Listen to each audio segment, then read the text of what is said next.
Hi and welcome back to Classic MGB. Now today we're at the Interclub International event at the Three Counties Showground in Malvern, and to be honest I've never seen so many cars. It's a joint event as the name would suggest, so there's lots of MGs, lots of Triumphs and actually lots of different cars, so there's not a moment to lose.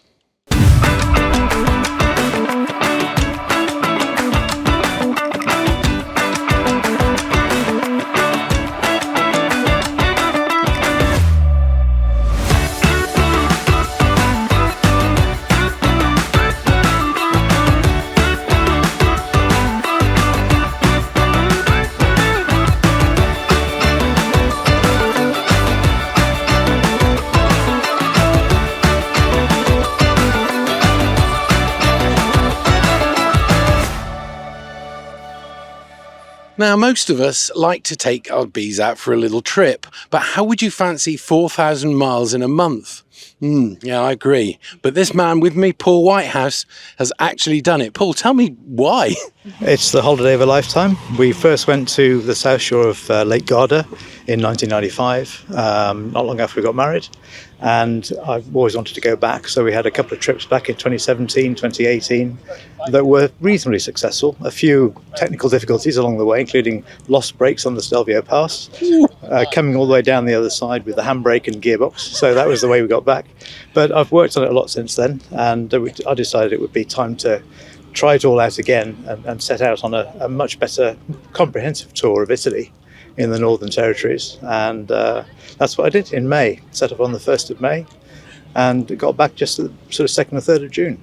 So you've clearly got an engineering mechanical background. My degree's in engineering and I taught technology in Bristol Grammar School for 36 years, or 34 years altogether. So yes, I've got some experience and I've owned this for 36 years. So I know the car inside out really.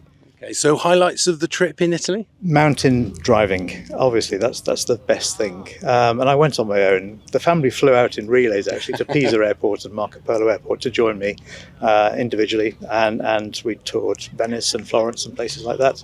So some lovely sights. Ravenna, the mosaics in the Basilica of Ravenna were wonderful.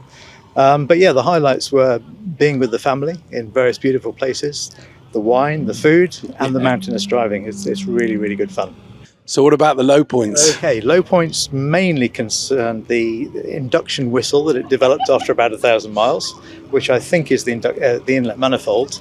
I tweaked it a little bit. It caused some pinking to occur, so I retarded the ignition and adjusted the mixture strength a little bit to compensate.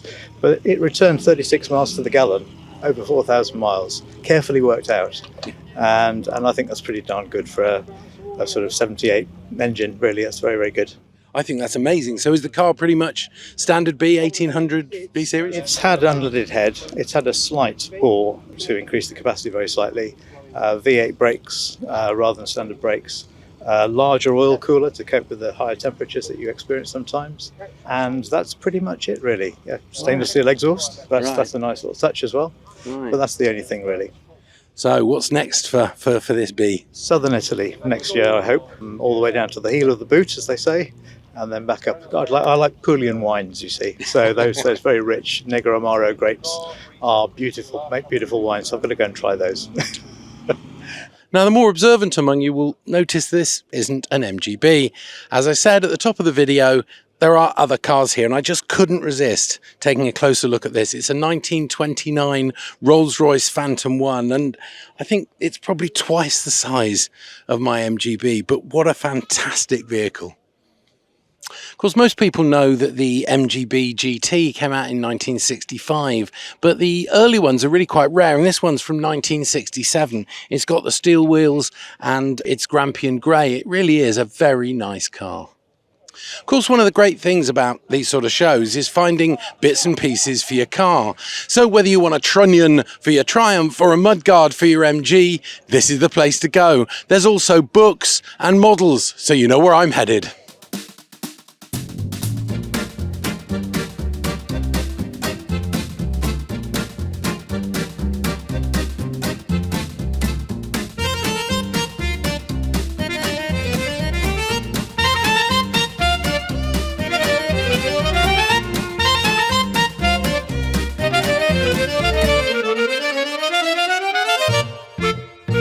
So alongside the Autojumble, of course, there are the proper parts people. So I've caught up with Owen Britton from Moss Motors. Owen, tell me, how's the show going? It's really good. Very busy out there. Nice sunny day. So it's really enjoying it. It's brilliant. And what are people looking for in the main? A lot of service parts and just generally everything we're doing here. So really good mix. It must be quite difficult to know what to bring to a show because, I mean, I have been to your Bristol premises and it's huge. So it must be quite difficult to know what to bring to this sort of show. Yeah, it's almost impossible to bring everything, but we try and bring a good mix based on what we've done in the past. So it's we cater for most people's needs. And of course, I have to ask, Moss been in the news with Rimmer. So what's the story there? It's all positive news. We're two separate companies still. It just means it's the same person that owns us. So it's really positive for the future of the industry. The two companies separate, and everything's good news as far as we can see. Yeah, I mean, I think Moss is in a good position because it's got bases around the country, hasn't it? Yeah, absolutely. Yeah, we're well established. We've got good footprint. It's positive all round. And from the classic car point of view, you read tales of doom and gloom in Classic Car Weekly and things. How is it from the sort of trade side of things in a business? Yeah, it changes year on year. 20 years ago, it's a different market now, but it just evolves. It's nothing bad. It just changes as it goes along. So I've caught up with Ken Cothliff. Now, he has a car that he calls Marmalade. Now, there's no prizes for guessing why. It's orange. Ken, tell me about the car. Well, we bought the car from a chap in Kemble in Gloucestershire. It was on his front path and I was driving past the house. I saw it and I fell in love with it instantly, actually. And we bought the car, brought it home to Yorkshire, which is where I live. And we've had it ever since then. That was in 2009 and she's still with us. Excellent. So what do you use the car for? Well, I'm retired now, so we use her most weekends. We're very, very fortunate because, of course, we've got the Dales on our doorstep. So we literally go over the bridge at the top of our road and we're into the Dales. And then, of course, the North Yorkshire moors and Heartbeat Country, it makes it much more fun.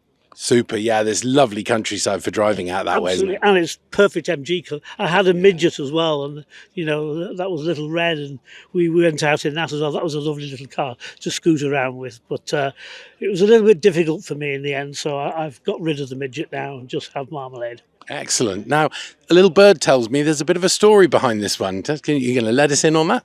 Well, yes, it was just, she became the star of Bangers and Cash, the TV programme. I knew Phil Joynson, the producer, and he rang me up and asked if he could do a bit to camera. He had half a day of a cameraman booked and paid for, and he decided to use it. So we took the car up to Ilkley Moors, where you don't go on without a hat.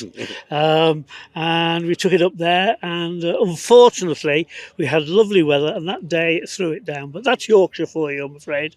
And he did a bit with me to camera, and then we also took the car for a run, and he drove off with a camera in the back of his car and took a picture over Ilkley Moor. Excellent, excellent. So what is it that's special about the MGB? Well, the MGB is a good starter car. If anybody is thinking about going to classics and they don't want to spend a huge amount of money, if you listen to Bangers and Cash, they always say that the MGB is a good, reliable, easy car. For me, I grew up, my first car was a Morris Minor. I've had Ford Escorts and A40s and things like that. You open the bonnet and you know everything that's going on there, and it's just easy to get on with. Absolutely, yeah. We spoke to Derek Mathewson actually at Bangers and Cash Live last year, and we said, what do you think of MGBs? And he said, everybody's got to own an MGB. Yes, absolutely. I mean, I went into Harriet not so long ago, and as I parked the car, a little old lady came up to me and said, "Oh, I used to have an MGB," and we got chatting for a little while.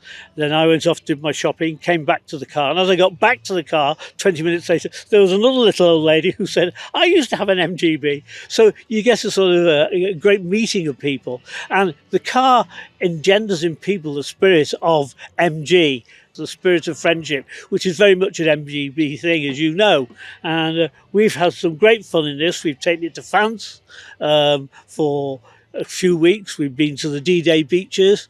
We've been up into Chantilly. My father is buried in the Canadian cemetery in Chantilly, so we've been up to Chantilly. We've been down into Holland. Went to see Guy Gibson's grave in Holland. So yeah, we enjoy. We take it out. Julie and I can, my wife, she can pack everything into this car. She's got a miracle idea of getting everything packed into this car. Even for a fortnight, we can get everything in an MGB. There's loads of space in the boot, there's loads of space at the back, and that's another good thing about the car as well. It's very well designed. Yeah, absolutely. I mean, it's stood the test of time. So It has, yeah. if you were talking to somebody that's thinking about buying an MGB, what would you say to them? I'd say, look, buy a good one.